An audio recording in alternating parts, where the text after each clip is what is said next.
Dennis O'Rourke. Mr Speaker, New Zealand First is supporting this bill to the Select Committee stage. Any bill aimed at strengthening the law to combat organised crime and corruption is very welcome, and the aim is to improve New Zealand's ability to collaborate with international efforts to disrupt organised crime, and that is also very welcome.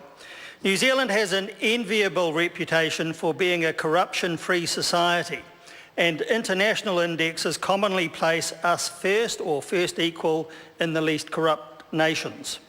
That reputation has of course been hard won, but it is much more easily lost. The effort to keep New Zealand corruption-free requires, I think, at least three things. First, a culture in which the people themselves reject and suppress corrupt practices and embrace honest and fair dealings. Second, a robust legal system to outlaw corrupt practices, backed up by effective policing. And third, it requires good leadership from the top down. We have a superb legacy which has bequeathed us a largely corrupt-free society, for which we can thank our forebears. We have good legislation, especially the Crimes Act, soon to be enhanced by this bill. The worrying element, of course, is in the quality of our leadership. I and many others have been deeply concerned about the revelations in Hager's dirty politics. It shows that the likes of Cameron Slater conduct smear campaigns, tell the filthiest of lies, and conduct other gutter-snipe activities against politicians, civil servants and others who the current government doesn't like. Not only that, but he's paid for it, paid by companies with vested interests to pursue, and paid by others with a political agenda.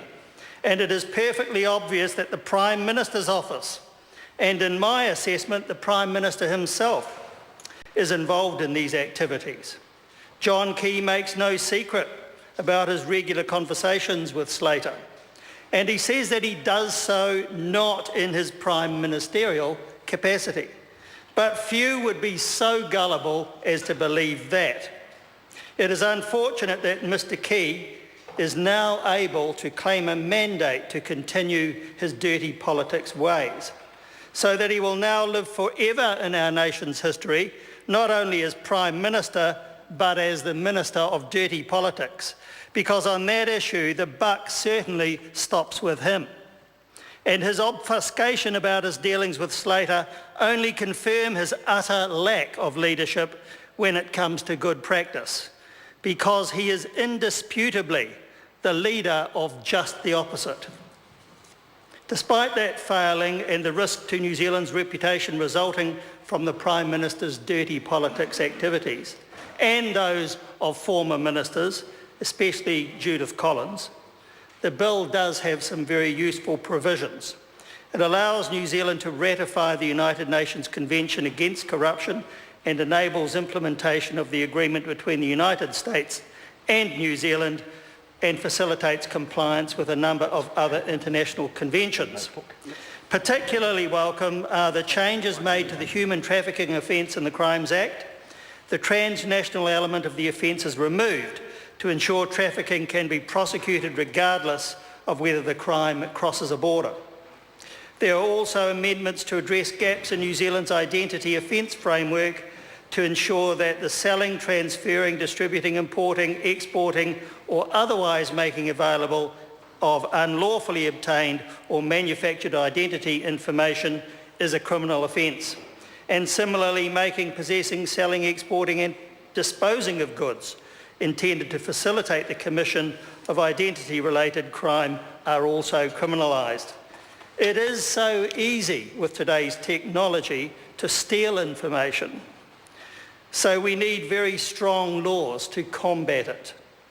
I now use a special envelope, especially when overseas, to carry my credit cards, because criminals now have the technology to read it just by walking beside you.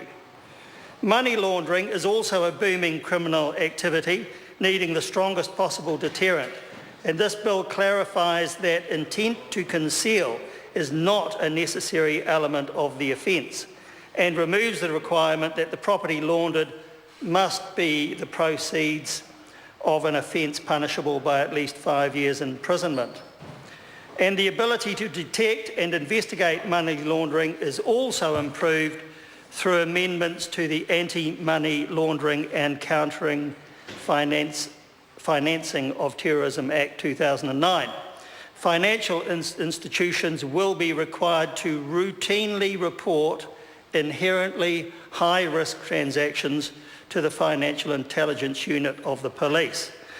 The bill also amends the Policing Act to expressly provide the police with the power to share personal information with its international counterparts. The Select Committee, Mr Speaker, will need to ensure that the safeguards are included to ensure that any information sharing is appropriate and will not infringe on the right to privacy of New Zealanders. We in New Zealand First will take a special interest in that part of the bill. The bill also contains amendments to enhance New Zealand's anti-corruption legislative frameworks and brings New Zealand into line with international best practice as set out by the United Nations conventions. It will update the definition of crime involving dishonesty in the Crimes Act to ensure those convicted of corrupt offences cannot hold positions of trust in the community. And that, Mr Speaker, has been something of a gap in our law which certainly does need to be plugged. The foreign bribery offence in the Crimes Act is to be amended to remove the dual criminality requirement to ensure that New Zealand can effectively prosecute foreign bribery regardless of whether it was an offence in the country in which the conduct occurred. There is a new offence too to criminalise the acceptance of a bribe by a foreign public official and the acceptance of a bribe in return for using one's influence over an official. And the offence of foreign bribery is also amended to clarify the circumstances in which a legal person is liable for foreign bribery. Mr Speaker, it's lastly very heartening to me that the bill substantially increases the penalties for bribery and corruption in the private sector. Some offences will be punishable by up to 20 years imprisonment, and there are fines of up to $500,000 for some offences. I look forward to examining the bill further and welcome its introduction with a view to supporting it if that should prove possible after having been examined through the Select Committee process. Jonathan Young. Good afternoon.